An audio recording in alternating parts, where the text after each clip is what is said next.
Mon père a porté un toast au mariage de ma sœur, à ma fille unique. Puis, il m'a pointé du doigt, une erreur que j'ai faite il y a 32 ans. Maintenant, mon téléphone affiche 73 appels en absence, qu'est-ce que tu as fait? Je m'appelle Amélie Beaulieu. J'ai 32 ans et, il y a 6 semaines, mon propre père s'est levé au mariage de ma jeune sœur et m'a effacé devant 180 invités. Je me tenais au fond de la salle de réception, derrière le trépied des vidéastes, faisant ce que je fais toujours lors des réunions de famille, rester dans mon coin et faire semblant que ça ne me blesse pas.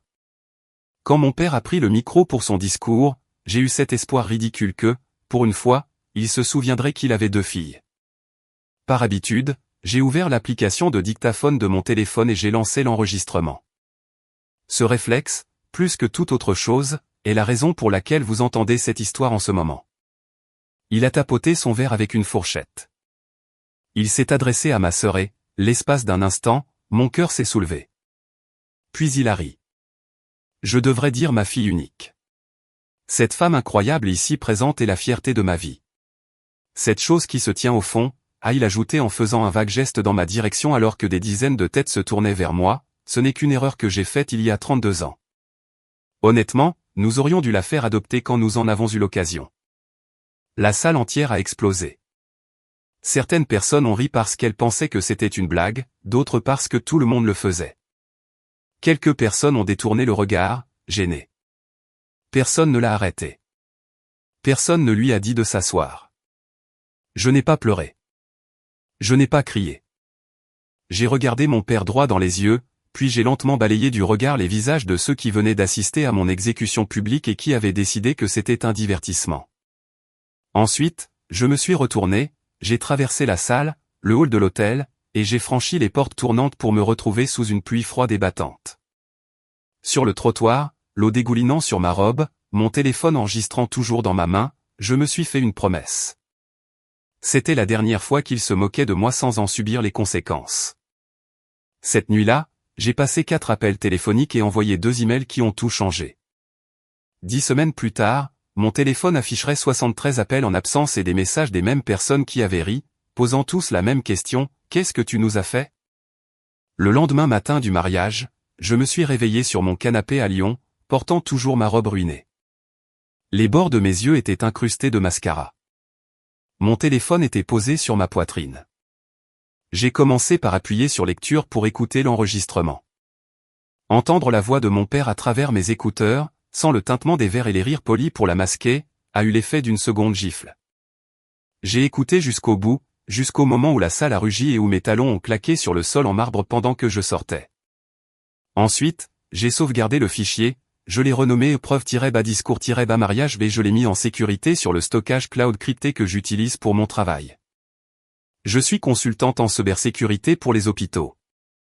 Sauvegarder des données sensibles est pour moi une seconde nature. Hier, c'était des dossiers de patients et des journaux de ransomware. Aujourd'hui, c'était la voix de mon père me traitant d'erreur.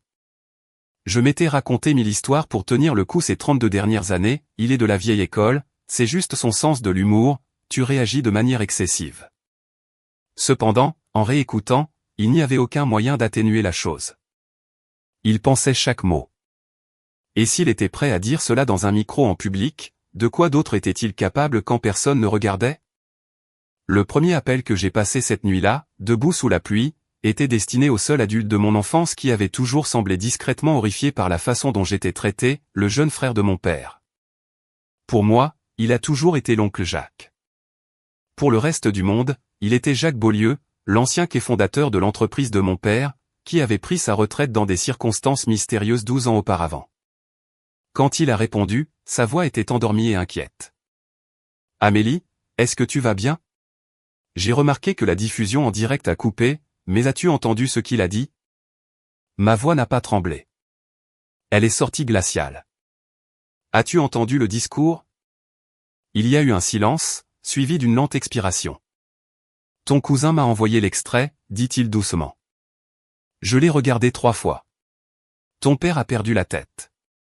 Non, ai-je expliqué. Il dit juste tout ce qu'il a toujours pensé. Je l'ai aussi enregistré. J'ai fini de faire semblant que c'est juste son sens de l'humour. J'aimerais savoir ce qu'il cache. J'aimerais savoir pourquoi il m'a toujours traité comme un problème qu'il regrette plutôt que comme une fille. Une autre pause, plus longue cette fois. Amélie, il ne s'agit pas seulement de sentiments blessés, m'a-t-il expliqué. Si tu commences à tirer sur les fils qui entourent Thierry Beaulieu, tu trouveras bien plus que des blagues méchantes. Tu découvriras des choses que tu ne pourras pas oublier. Alors aide-moi à les voir, ai-je répliqué. Je ne suis plus une enfant. Tu as été poussé vers la sortie de Beaulieu Système Urbain. Je sais que ça n'a pas été aussi propre qu'il l'a laissé entendre. Tu sais où les cadavres sont enterrés. Est-ce vraiment ce que tu veux? M'a-t-il demandé, parce qu'une fois que tu commences, il n'y aura plus de retour possible vers les dîners du dimanche et les faux sourires. Je me suis souvenu des rires dans la salle de bal. Nous savons tous les deux que je n'ai jamais été vraiment invité au dîner du dimanche, ai-je dit. Retrouve-moi demain. Dis-moi la vérité. Il a soupiré. Et dans ce soupir, j'ai entendu 12 ans de ressentiment refoulé. D'accord. 12h30 au bistrot de la gare. N'envoie cette adresse à personne. Et Amélie, n'apporte pas le téléphone que ton père a payé. Après avoir raccroché avec lui, j'ai composé le deuxième numéro. Nathalie Perrier, ma colocataire d'université, qui est aujourd'hui l'une des meilleures avocates pénalistes en délinquance financière de la région. Nous ne nous étions pas parlé depuis des mois, mais dès qu'elle a entendu ma voix, elle a su que quelque chose n'allait pas. Que s'est-il passé, a-t-elle demandé. Je lui ai envoyé le fichier audio là, sur le trottoir, regardant la barre de téléchargement avancer sur l'écran pendant que les gouttes de pluie coulaient sur mon poignet. Quand ce fut terminé, j'ai dit, écoute ça, puis dis-moi ce que je peux faire avec. Le troisième appel était destiné à mon téléphone professionnel. Autrement dit, à moi-même. J'ai laissé un message vocal détaillé documentant ce qui s'était passé, incluant les dates, les heures, et le fait que j'avais enregistré l'événement. Ensuite, j'ai converti le message vocal en transcription et je l'ai sauvegardé dans un dossier sécurisé avec le discours. Ce n'était plus seulement mon cœur qui parlait. C'était une preuve. Le premier email a été envoyé à une adresse générique et ennuyeuse, intégrité@marche-public.gouv.fr, la ligne de signalement anonyme du Bureau des marchés publics de l'État. Je n'ai accusé mon père de rien. Pas encore. J'ai simplement demandé ce que les citoyens devaient faire s'ils soupçonnaient un important contractant de la métropole de falsifier ses comptes et d'exercer des représailles contre les membres de sa famille qui en savaient trop. J'ai appuyé sur envoyer à 1h42 du matin, les doigts encore tremblants, et j'ai regardé la minuscule icône d'avion en papier disparaître. Le lendemain, oncle Jacques s'est glissé sur la banquette en face de moi au bistrot, les yeux rouges et les mains serrées autour de son café comme s'il en avait besoin pour ne pas trembler. Pour la première fois de ma vie, il semblait terrifié par mon père. « Tu veux vraiment savoir pourquoi il te traite comme ça ?» a-t-il demandé sans préambule. « Parce que tu es la seule chose qu'il ne peut pas contrôler. Tu as choisi la cybersécurité au lieu de rejoindre son empire. Tu as refusé de signer son accord familial standard quand tu as obtenu ton diplôme, et il a transféré de l'argent et des contrats au nom de ta sœur depuis des années pour te punir de cela. Il a sorti de sa veste un paquet plié contenant d'anciens emails et des procès-verbaux du conseil d'administration. Il m'a évincé parce que je l'ai informé que ce qu'il faisait était illégal. Fraude, pot-de-vin pour des projets de travaux publics, et faux rapports de sécurité. Tout exploserait si quelqu'un avec tes compétences et mes preuves se mettait à creuser. J'ai fixé les papiers, tout en moi devenant très calme. Alors, creusons, ai-je dit. S'il insiste sur le fait que je suis une erreur, je serai le genre d'erreur qui détruira son petit monde parfait. Si vous étiez dans ma situation, humilié devant la caméra par votre propre père, puis qu'on vous donnait la première preuve qu'il pourrait être un criminel, tourneriez-vous le dos pour protéger votre famille, ou commenceriez-vous à tirer sur chaque fil que vous pourriez trouver? Nathalie Perrier n'a pas perdu de temps.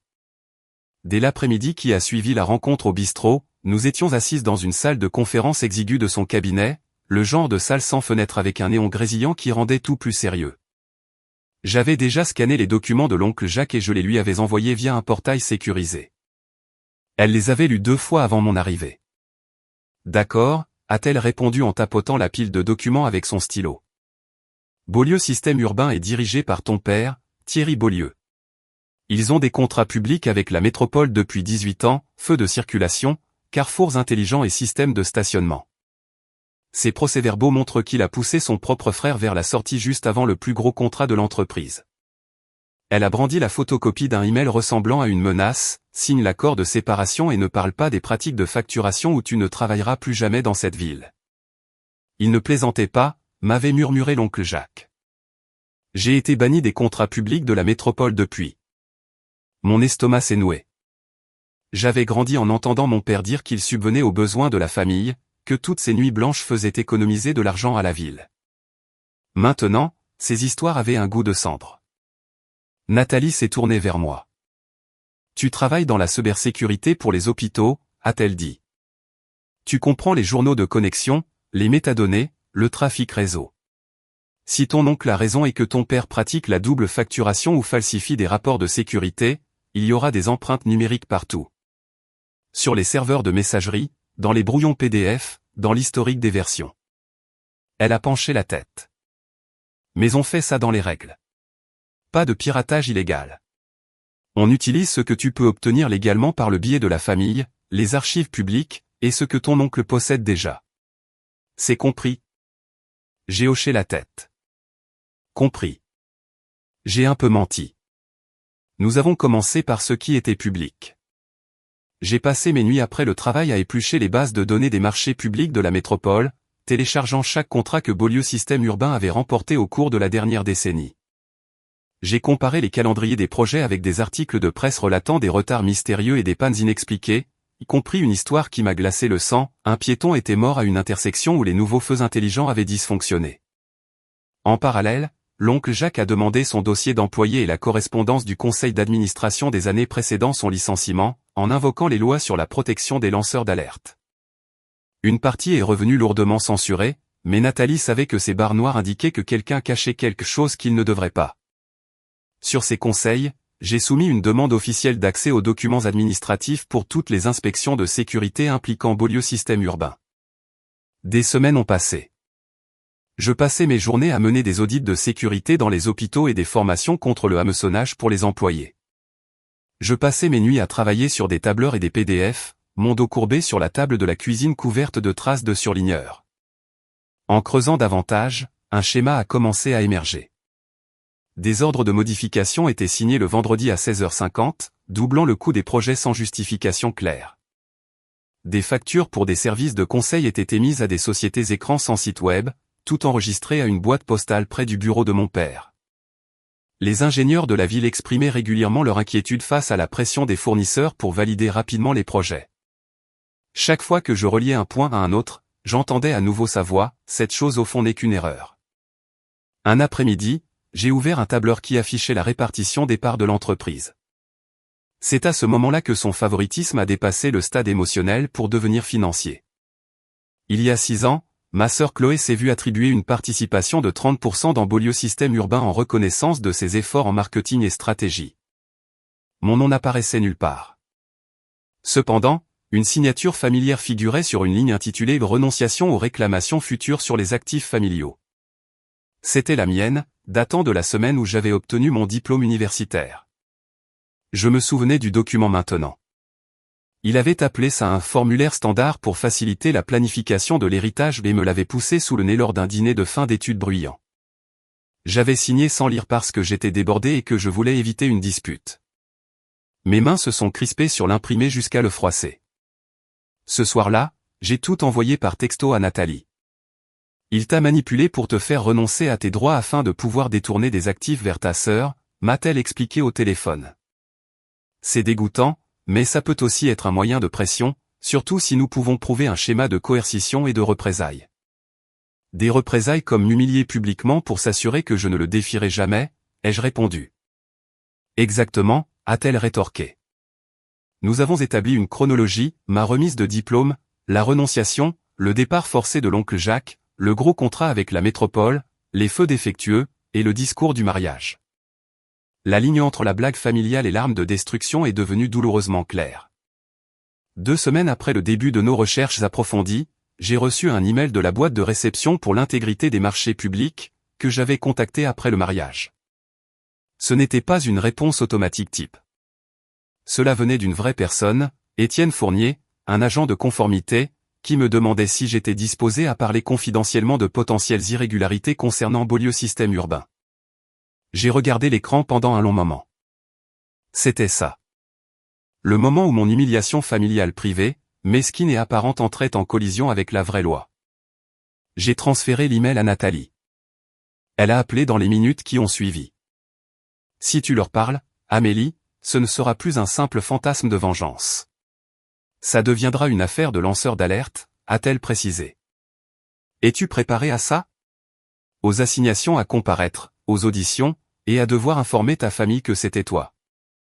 J'ai imaginé mon père levant son verre et la salle explosant de rire. J'ai imaginé ma mère détournant le regard plutôt que d'intervenir, et ma sœur riant avec les autres pour ne pas gâcher l'ambiance de son mariage. Il a choisi de faire de moi la méchante dans son histoire il y a bien longtemps. J'ai dit, si je dois être la méchante, autant être celle qui dit la vérité. J'ai accepté d'assister à la réunion. Nous l'avons programmée 4 semaines plus tard pour laisser à Nathalie le temps de se préparer. Pendant ces 4 semaines, l'atmosphère chez mes parents, où je louais encore techniquement le petit appartement mansardé sous les combles, est passée de glacial à paranoïaque. Mon père a commencé à verrouiller son bureau à domicile. Ma mère sursautait à chaque fois que le téléphone fixe sonnait. Les conversations chuchotées s'arrêtaient dès que j'entrais dans la cuisine. Ils savaient que je préparais quelque chose. Ils ne savaient pas quoi, mais ils étaient sur le point de le découvrir. Si vous découvriez que l'argent de votre famille et votre propre effacement étaient basés sur des mensonges et des documents truqués, garderiez-vous le silence ou risqueriez-vous de tout faire exploser pour mettre ces secrets en lumière? Travailler dans la cybersécurité vous apprend que les gens sont négligents avec leurs mots de passe. Mon père ne faisait pas exception. Des années auparavant, quand je l'ai aidé à configurer son premier smartphone, il a insisté pour utiliser le même mot de passe simple qu'il avait toujours utilisé. Je l'avais supplié d'en changer. Il avait refusé.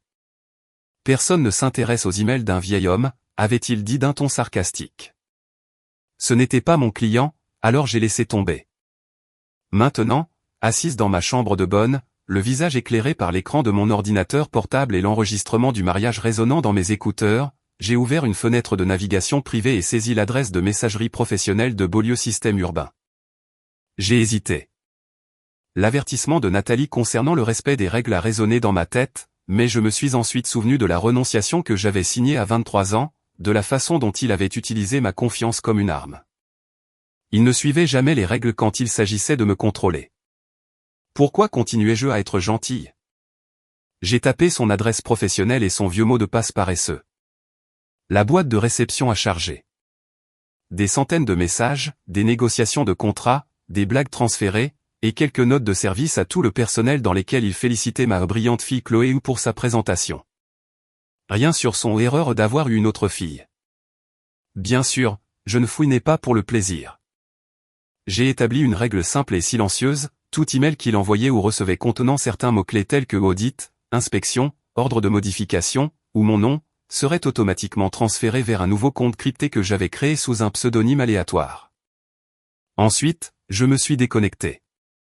S'il était un jour piraté, aucune trace claire ne remonterait jusqu'à moi. En quelques jours, les emails transférés ont commencé à affluer. Un fil de discussion dans lequel un ingénieur de la ville refusait de valider un projet en avance. Mon père a répondu, « Nous nous sommes occupés de votre superviseur. Ne vous en faites pas. » Un échange avec un banquier au sujet du transfert de la dernière tranche dans la fiducie de CB avant la fin de l'année. CB ne pouvait être que Chloé. Et puis, un jeudi, un email est apparu avec un objet qui m'a donné la chair de poule, samedi soir, dîner de famille. Il ne m'était pas adressé directement. Il provenait de mon père, à l'attention de ma mère et de ma sœur. Nous devons remettre Amélie dans le droit chemin avant qu'elle ne fasse une bêtise, avait-il écrit. Gardons notre calme. Faisons comme si nous voulions l'écouter. Je préparerai les papiers. Ma mère a répondu, es-tu sûr que ça va marcher? Ma sœur, c'est mon deuxième week-end depuis mon retour de lune de miel, papa. Peut-on éviter d'en faire une guerre? Mon père, c'est déjà une guerre. Elle ne connaît simplement pas les règles. Samedi à 18h45. Le restaurant qu'elle aime. Elle viendra si tu l'invites. Je n'avais aucune idée des papiers dont il parlait, mais je savais que je n'allais pas tomber dans une embuscade sans être préparé. Quand ma mère a frappé à la porte de ma mansarde ce soir-là et m'a demandé, d'une voix prudente et cassante, si je voulais faire un beau dîner de famille pour crever l'abcès, j'ai souri.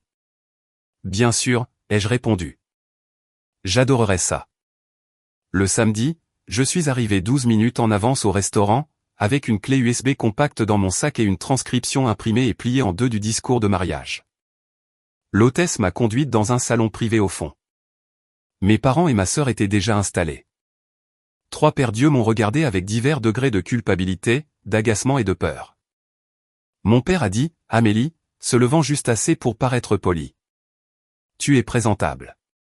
J'ai pensé que tu ressemblais à quelqu'un qui ne devrait pas réutiliser ses mots de passe. Mais je venais tout juste de m'asseoir. Après quelques minutes de fausse conversation mondaine, il en est venu au fait. Il a fait glisser une enveloppe Kraft sur la table. Je t'ai demandé de venir parce que je m'inquiète pour toi, a-t-il dit avec sa voix de père soucieux. Tu es très émotif depuis le mariage, tu dis des choses à la famille élargie qui pourraient compromettre notre réputation. Je veux que nous allions tous de l'avant. L'enveloppe contenait un accord de confidentialité extrêmement agressif. Il stipulait essentiellement que je ne devrais jamais, en aucune circonstance, parler négativement de lui, de son entreprise, ou des affaires familiales internes, sous peine d'être poursuivi pour tout ce que je possédais. En échange, il m'offrait un chèque d'un montant insultant et une réduction temporaire du loyer pour ma chambre sous les toits. Il voulait acheter mon silence à bas prix. Donc, si je comprends bien, ai-je dit calmement. Tu m'humilies en public, tu me traites d'erreur dans un micro, et ta solution est que je signe un document légal promettant de ne jamais en parler. Il a remué sur sa chaise. C'était une blague, a-t-il dit. Les gens savaient que je ne le pensais pas. Tu exagères la situation. J'ai sorti la transcription pliée de mon sac et je l'ai fait glisser sur la table. Parce que c'est mot pour mot ce que tu as dit. Mon téléphone l'a enregistré, tout comme le vidéaste, et je l'ai sauvegardé cette fois. Je l'ai déjà partagé avec une avocate et un agent des marchés publics, qui estiment tous deux que cela démontre un schéma de violence psychologique et de représailles. Ma mère a pris une grande inspiration. Ma sœur m'a regardé comme si elle ne m'avait jamais vu auparavant. Et le visage de mon père est passé du rose à un rouge sombre et dangereux. Tu as fait quoi, a-t-il demandé. Je n'ai pas tressailli. Tu as transféré des actifs au nom de Chloé, tu as évincé ton frère, intimidé des fonctionnaires de la ville, et utilisé mon existence comme une blague. J'ai dit à mon père, tu as fait 4 erreurs. La première a été de sous-estimer ma capacité à prêter attention. La deuxième a été de supposer que je ne riposterais jamais. Et la troisième, j'ai sorti la petite clé USB de mon sac et l'ai posée sur la table, a été de laisser des traces. Il n'y a pas touché. Qu'est-ce qu'il y a là-dessus, a-t-il demandé d'une voix tendue. Assez, ai-je répondu. Assez de mais, de contrats, d'accords parallèles. Assez pour que des gens très sérieux s'intéressent de très près à la façon dont Beaulieu Système Urbain fait des affaires. La pièce est devenue silencieuse, à l'exception du bruit du restaurant à l'extérieur. Finalement, ma sœur a pris la parole, d'une petite voix fluette. Tu vas nous détruire, a-t-elle murmuré. Tu vas détruire tout ce qu'il a construit. Je l'ai regardé en sortant du restaurant. La voix de mon père m'a suivi, Amélie, ne t'avise pas de faire quelque chose que tu ne pourras pas réparer. Je me suis levé, laissant l'accord de confidentialité intact et j'ai dit, tu m'as invité ici pour me remettre dans le droit chemin, considère ceci comme mon avis officiel que j'ai complètement quitté le chemin. Je n'ai pas regardé en arrière. Tu aurais dû y penser avant de prendre le micro, ai-je lancé par-dessus mon épaule.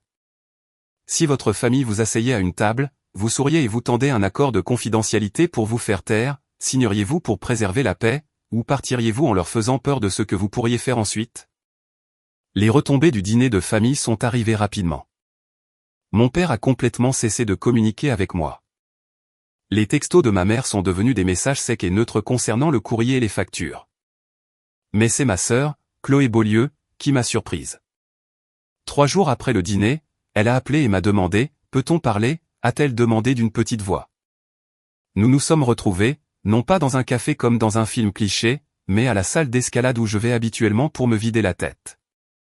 En semaine, c'était presque vide, et nous nous sommes assises sur les tapis de chute sous un mur de prise aux couleurs vives pendant qu'une playlist pop résonnait en fond. Chloé semblait hors de son élément dans ses leggings de créateur et ses baskets immaculées. Tu as choisi un champ de bataille intéressant, a-t-elle dit en regardant le mur. Tu as choisi un moment opportun pour te souvenir que j'existe, lui ai-je répondu. Elle a grimacé. D'accord, je l'ai mérité. Pendant un moment, nous sommes juste restés assises là. Deux femmes qui partageaient le même ADN et presque rien d'autre. Chloé était tout ce dont mes parents se vantaient, raffinée, agréable, la directrice marketing parfaite pour l'entreprise de mon père. Tandis que j'étais celle qui cassait des systèmes pour gagner sa vie et disait aux gens où leur sécurité était défaillante. Elle a lâché, je ne savais pas qu'il allait dire ça au mariage, et je ne l'aurais pas laissé faire. Tu as ri, lui ai-je répondu en la regardant droit dans les yeux. Elle a rougi. J'ai paniqué. D'accord. Tout le monde me regardait. C'était le soir de mon mariage et il était ivre, alors je me suis dit que si je faisais comme si c'était une blague, ce ne serait pas si grave. J'ai demandé, comment ça a marché? Est-ce que tu te sens moins mal maintenant? Elle a dégluti difficilement. Non. Un silence. Mais Amélie, parler aux avocats et au bureau de l'État, c'est aller trop loin. J'ai sorti un document imprimé de mon sac, pas le discours de mon père cette fois, mais le registre des actionnaires que j'avais découvert, et j'ai tapoté la ligne avec ses initiales. Il t'a donné 30% de l'entreprise, lui ai-je dit, et il m'a piégé pour que je renonce à mes droits en prétendant que c'était de la paperasse standard. Tu veux parler d'aller trop loin? Elle a fixé le papier, son visage perdant toute couleur. Je ne savais pas ça, a-t-elle chuchoté. Il m'avait dit que tu ne t'intéressais pas à l'entreprise. Que tu avais dit que tu ne voulais rien de lui. J'ai dit que je ne voulais pas être son employé, mais je n'ai jamais dit que je ne voulais pas d'un père. Elle a levé les yeux vers moi, les yeux brillants, et a dit, il a payé mon mariage, mes études supérieures, et quand je n'ai pas eu cette première promotion, il a créé un poste pour moi. J'ai cru qu'il me soutenait simplement. Il achetait ta loyauté, ai-je dit doucement, et me punissait de ne pas être rentable. Elle s'est prise dans ses bras et a demandé, et maintenant? Tu réduis tout en cendres et tu appelles ça la justice. Je ne veux pas que tu sois à la rue, Chloé, et je ne veux pas que tu sois punie pour des choses que tu ignorais. Mais je suis fatigué de lui permettre de blesser les gens et de se cacher derrière les membres de sa famille. La ville mérite de savoir si ces systèmes sont dangereux. Ses employés méritent de savoir pourquoi ton oncle a disparu. Et je ne mérite pas d'être catalogué comme une erreur par l'homme qui m'a créé. C'est quand même notre père, a-t-elle dit désespérément. Et il est le seul que nous ayons. Non, ai-je dit calmement. Il est le seul père que nous ayons par le sang, ce qui n'est pas la même chose. Nous sommes restés silencieux un moment, écoutant quelqu'un tomber d'une voie et atterrir sur le tapis avec un bruit sourd avant que Chloé ne reprenne la parole. Si tu vas jusqu'au bout, a-t-elle prévenu, il s'en prendra à toi légalement, émotionnellement, par tous les moyens possibles. Il dira que tu es instable et il dira à tout le monde que c'est parce que tu es jalouse de moi. J'ai répondu, il dit ça depuis toujours, mais cette fois j'ai des preuves. Elle a hoché lentement la tête, puis s'est levée. Je ne peux pas t'aider, a-t-elle dit, pas ouvertement. Je lui dois trop et il pourrait ruiner ma carrière. Elle a hésité. Mais maman a caché des choses, elle aussi. Des relevés bancaires, des lettres de la ville. Elle les garde dans un tiroir fermé à clé dans son bureau au rectorat. Si tu veux savoir jusqu'où ça va, c'est par là que je commencerai. Je l'ai fixé. Pourquoi me dis-tu ça si tu n'es pas de mon côté? Elle m'a fait un petit sourire triste. Je n'ai pas dit que je n'étais pas de ton côté, a-t-elle répondu. Mais je ne peux pas avoir l'air de l'être. En la regardant s'éloigner, j'ai réalisé que l'enfant prodige n'était pas aussi aveugle que je l'avais supposé, mais plutôt plus prise au piège. Si votre frère ou sœur vous disait qu'il ou elle ne pouvait pas vous soutenir en public, mais vous donnait discrètement la clé du prochain secret, le ou la mépriseriez-vous pour sa lâcheté ou l'accepteriez-vous comme le seul courage dont il ou elle pouvait faire preuve? Ma mère, Karine Beaulieu, avait fait toute sa carrière dans l'éducation. Et au moment où tout cela s'est passé, elle était inspectrice d'académie adjointe au rectorat. Raffinée, diplomate, et très douée pour faire semblant que les problèmes n'existaient pas si les admettre risquait de perturber l'équilibre. Son bureau se trouvait au 3e étage d'un bâtiment administratif banal près du centre-ville. J'y étais allé quelques fois adolescente pour déposer des déjeuners oubliés, mais jamais pour la confronter en tant qu'adulte. J'ai appelé et j'ai demandé si nous pouvions parler. Je suis occupée, a-t-elle dit automatiquement, puis elle a soupiré. Passe à 15h45. Nous aurons quelques minutes avant la préparation de ma réunion. À 15h45, j'ai dépassé le réceptionniste, pris l'ascenseur, et descendu le couloir bordé de dessins d'élèves et d'affiches de motivation. La porte de ma mère était entr'ouverte, alors j'ai frappé et je suis entré. Elle paraissait plus petite derrière son grand bureau qu'à la maison, et son masque professionnel a légèrement glissé quand elle m'a vu. « Amélie » a-t-elle dit, « ce n'est pas le bon moment. » Il n'y a jamais de bon moment pour admettre que son mari est peut-être un criminel, ai-je dit en fermant la porte derrière moi. Nous devrions commencer quand même. Ses yeux ont lancé des éclairs. « Surveille tonton » a-t-elle sèchement rétorqué, puis elle a demandé doucement, « Que veux-tu » Je me suis assise sans y avoir été invitée. J'ai parlé avec Chloé. Elle m'a dit que tu gardais des documents financiers dans un tiroir fermé à clé, des relevés, des lettres de la ville, et tout ce que tu ne veux pas que papa sache que tu as. La main de ma mère s'est déplacée si vite vers le tiroir que c'en était presque comique. Tu n'avais pas le droit. Tu n'avais pas le droit de te tenir là, à ce mariage, et de le laisser me traiter d'erreur, les jeux interrompus. Tu n'avais pas le droit de l'aider à cacher de l'argent, à virer des gens, et à faire semblant de ne pas savoir parce que ça gardait la maison propre et les vacances payées. Elle s'est affaissée. La combativité a quitté ses épaules. Et pour la première fois, elle a paru fatiguée et vieille. Tu ne comprends pas la position dans laquelle je suis, a-t-elle dit. Il contrôle tout. La maison, les comptes de retraite, tes frais de scolarité, ceux de Chloé. Si j'insiste trop, il menace de nous couper les vivres, de partir et de tout prendre. Sais-tu ce que c'est de construire toute ta vie autour de quelqu'un qui peut te ruiner d'une seule signature ? Sais-tu ce que c'est de grandir dans cette maison, ai-je répondu. D'apprendre que l'amour est conditionnel et que l'humiliation n'est qu'une blague. Après un long moment de silence, ma mère a murmuré, « Ouvre le tiroir. » J'ai fait une pause. Quoi ? Ouvre-le, a-t-elle répété, d'une voix neutre.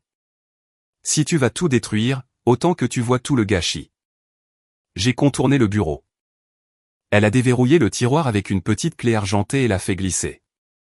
À l'intérieur se trouvaient des dossiers soigneusement étiquetés, refinancement maison 2019, fonds d'études, Beaulieu système urbain, Mademoiselle C. J'ai sorti le dernier, qui contenait des copies de lettres du bureau des marchés publics de la ville soulevant de sérieuses questions sur des divergences de facturation, ainsi qu'un avis de mise en garde concernant une éventuelle suspension de contrat si les problèmes n'étaient pas résolus. Une note manuscrite, avec l'écriture griffonnée incomparable de mon père, disait « Ne t'inquiète pas, je m'en occupe ». Les dates sur les relevés bancaires qui montraient d'importants transferts des comptes de l'entreprise vers une fiducie au nom de ma sœur, et des retraits de ce qui était censé être un fonds pour mes études, correspondaient à des urgences familiales importantes. Tu as co-signé ça ? La signature de ma mère figurait à côté de celle de mon père sur plusieurs documents. Il a dit que nous les remettrions, a-t-elle murmuré. Il a dit que c'était temporaire. Et j'ai eu ma bourse en cybersécurité, ai-je ajouté. Sa voix s'est perdue. C'était plus facile de ne pas penser du tout. J'ai feuilleté jusqu'à la fin du dossier et je me suis figé. Là, agrafée à une lettre de la ville, se trouvait une copie de ma propre renonciation, que j'avais signée à la remise des diplômes. La note jointe par mon père à ma mère disait, une fois que c'est signé, elle est légalement hors jeu, concentre-toi sur la part de C. Elle est l'avenir. Ma mère a eu l'air malade. Je n'avais pas vu cette note, a-t-elle chuchoté. Il ne m'a pas tout montré. Mais tu en as vu assez, ai-je dit doucement. Pour savoir que tu le choisissais, lui, plutôt que moi. Ses yeux se sont remplis de larmes, qu'elle a essuyées avec colère. Penses-tu que j'avais de vrais choix, Amélie, a-t-elle demandé. Je me suis mariée avec lui à 21 ans. Je n'ai pas terminé mes études avant que tu sois au début du lycée. Il avait le contrôle total des finances, y compris de l'hypothèque et des plans de retraite. Si je partais, où étais-je censé aller? Comment étais-je censé m'occuper de vous? Tu étais censé l'empêcher de me démolir chaque fois qu'il s'ennuyait, et je t'ai dit de tracer une ligne quelque part. Même si tu ne pouvais pas partir, tu aurais pu dire, pas mon enfant. Au lieu de cela, tu as enfermé les preuves dans un tiroir en espérant qu'elles disparaissent. Elle a soupiré. Qu'est-ce que tu vas faire de ça? A-t-elle demandé en désignant le dossier entre mes mains. J'ai déjà rendez-vous avec l'agent de conformité de l'État, ai-je dit. Nathalie pense qu'il y a un dossier solide pour lancer l'alerte, et ce dossier ne fait que le renforcer. Ma mère a fixé la fenêtre derrière moi, le regard dans le vide. Il va tout perdre, a-t-elle dit, y compris les contrats, l'entreprise, et peut-être même sa liberté. Il aurait dû y penser avant de décider que les lois étaient pour les autres, ai-je répondu. Et avant de décider que sa fille était jetable. Elle a dégluti. Si je te donne ma propre déclaration, a-t-elle dit lentement. Si j'admets ce que j'ai vu, peut-être que cela montrera que je coopère et peut-être qu'ils seront plus cléments avec moi. Peut-être, ai-je dit. Je ne peux rien promettre. Mais cela révélera la vérité, il n'a pas seulement fait des erreurs. Il a pris des décisions répétées. Pour la première fois, ma mère m'a regardé directement, comme si elle reconnaissait l'adulte que j'étais devenu plutôt que l'enfant qu'elle avait laissé tomber. Je suis tellement désolé, Amélie, a-t-elle dit, la voix brisée. Les excuses ne sont pas une machine à voyager dans le temps, ai-je expliqué. Mais si tu le penses vraiment, tu vas le mettre par écrit. Cette nuit-là, dans ma mansarde, j'ai ajouté les documents de ma mère au dossier numérique croissant et j'ai tapé un résumé de ce qu'elle m'avait dit. À chaque frappe sur le clavier, j'avais l'impression d'enfoncer un nouveau clou dans le cercueil de la vie que nous faisions semblant d'être normale. Si vous découvriez que vos parents avaient ignoré votre douleur pendant des années parce que c'était plus facile que de perdre leur train de vie, et que maintenant ils voulaient votre aide pour se sauver eux-mêmes, fermeriez-vous le tiroir et partiriez-vous? Ou utiliseriez-vous ce qu'ils vous ont donné pour forcer enfin la vérité à éclater au grand jour? 10 semaines après que mon père s'est levé au mariage de ma sœur pour me traiter d'erreur, mon téléphone n'arrêtait pas de vibrer sur mon bureau. C'était un mardi, j'étais en pleine formation de sensibilisation au hameçonnage dans un hôpital, et mon sac commençait à glisser sur le sol à cause du bourdonnement constant. Pendant la pause, j'ai vérifié l'écran, des dizaines d'appels en absence de maman, papa, Chloé, et de parents à qui je parlais à peine. Notre discussion de groupe familial était en feu. Les messages défilaient, qu'est-ce que tu nous as fait? Ils ont gelé les comptes. Appelle ton père tout de suite.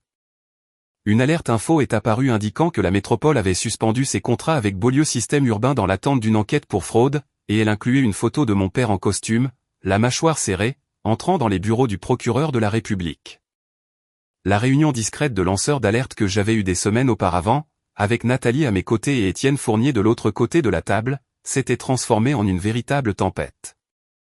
Je leur avais tout donné, email, contrat, modèle de facturation, lettre de sécurité, relevé bancaire, les documents de mon oncle, les dossiers de ma mère, la renonciation, et l'enregistrement du mariage.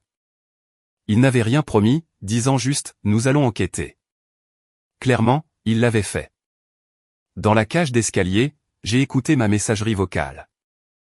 Le message de mon père est arrivé en premier, furieux, ils ont perquisitionné le bureau, volé les serveurs, et la banque a gelé nos comptes.